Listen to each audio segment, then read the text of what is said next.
De regreso a Sistema TV Investiga. ¿Habrá llegado para quedarse la industria del arroz en Puerto Rico? ¿O cuál entiende usted es el problema principal para esta industria? Pasamos con la compañera Amardeli Jusino, quien nos tiene las respuestas a estas y otras interrogantes. Comenzamos preguntándole, ¿en qué se puede haber equivocado el gobierno con relación a esta aventura agrícola? Igualmente, Margarita, vamos a preguntarle a Mardelis si se podría suplir la demanda de arroz en la isla y cuánto tiempo sería necesario para lograr esa meta. Mardelis. Gracias a los compañeros en el estudio, y para contestar algunas de estas preguntas se encuentra con nosotros el representante del Partido Nuevo Progresista, Gabriel Rodríguez Aguiló, quien es miembro de la Comisión de Agricultura. Correcto. Allá en la legislatura, en la Cámara de Representantes. ¿Cuál es el talón de Aquiles de este proyecto? ¿Tiene alguno? Sí lo tiene. Nosotros, nadie se puede oponer en Puerto Rico a un proyecto que vaya a fomentar la agricultura, a aumentar la actividad en la agricultura en Puerto Rico, a producir alimentos que tanta falta nos hace. Consumimos importamos cerca del 85% de lo que consumimos en Puerto Rico. Así que es un proyecto que lo vemos con muy buenos ojos. El problema, o quizás nuestra gran preocupación, es el asunto de la costo-efectividad del proyecto.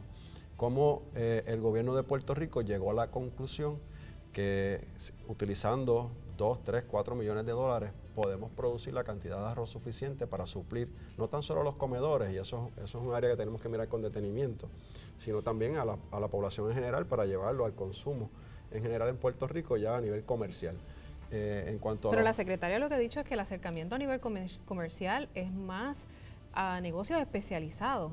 Todavía sigue siendo un proyecto un poco con un acercamiento tímido por parte del Estado. Bueno, yo tengo que decir que yo coincido en algunos apreciación que hace la secretaria sobre cómo la agricultura debe generarse en Puerto Rico, y es atendiendo ciertos nichos, como ella llama. Yo he estado en diferentes foros con ella, y yo soy de los que pienso que sí se puede quizás mercadear este arroz en unos mercados particulares y no ponerlo en una góndola de un supermercado.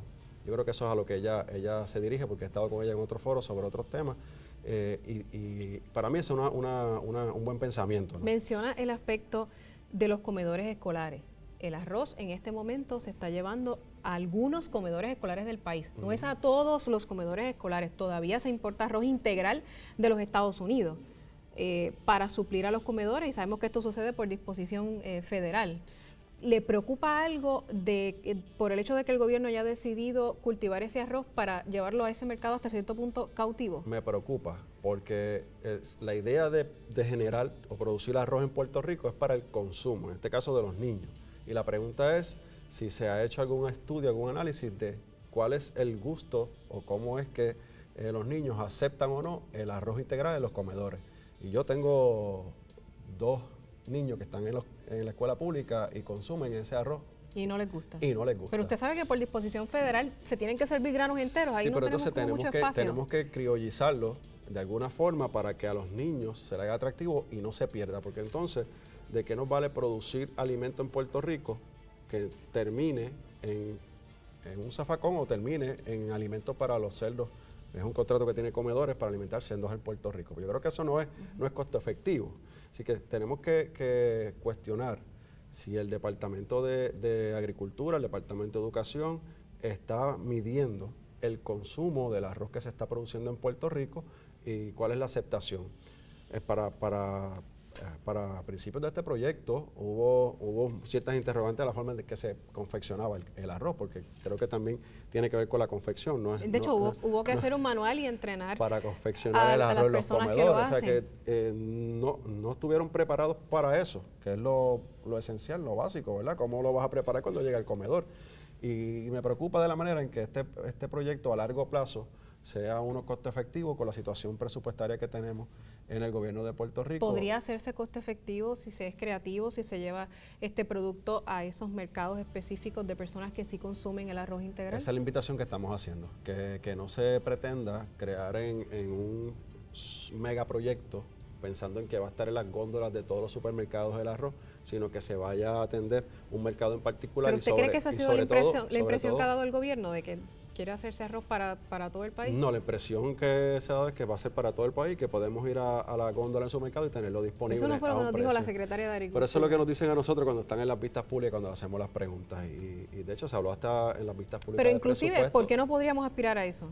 Podemos hacerlo, pero tenemos que ir paso a paso. Ordenadamente, no pensando en grande, porque el gobierno tiene un sinnúmero de millones de dólares disponibles para cumplir un capricho de mercadear un proyecto. ¿Le preocupa el asunto de la distribución? El arroz integral se está procesando en una planta en Arecibo que se llama Trofima, a la que Sistema TV no tuvo acceso para poder grabar este proceso, ¿verdad? Lo que nos comenzó a levantar algunas dudas.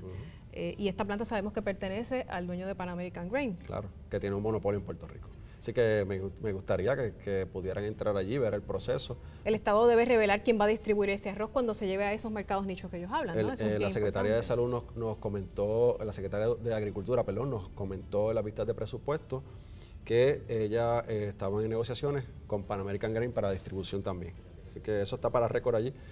No solamente lo van a procesar con una subsidiaria que ellos tienen, sino que también lo van a distribuir, no sé si en los supermercados o en los nichos donde ella tiene identificado.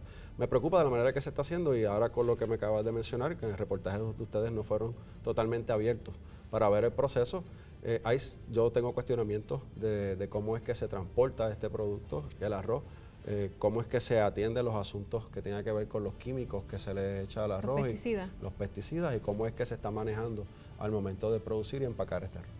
Gracias por estar con nosotros. Obviamente este proyecto por ahora continúa.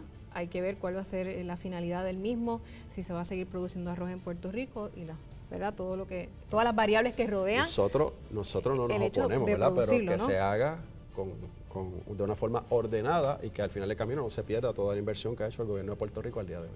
Gracias por estar con nosotros. Gracias a ustedes. Amigos, ahora pasamos con Margarita y Ramón Enrique. Gracias a la compañera Mardelis Jusino por investigar la industria del arroz boricua. Hasta aquí nuestro programa. Una vez más, agradecemos su sintonía. Gracias por acompañarnos y los esperamos el próximo domingo con otro interesante tema. Buenas noches. Buenas noches.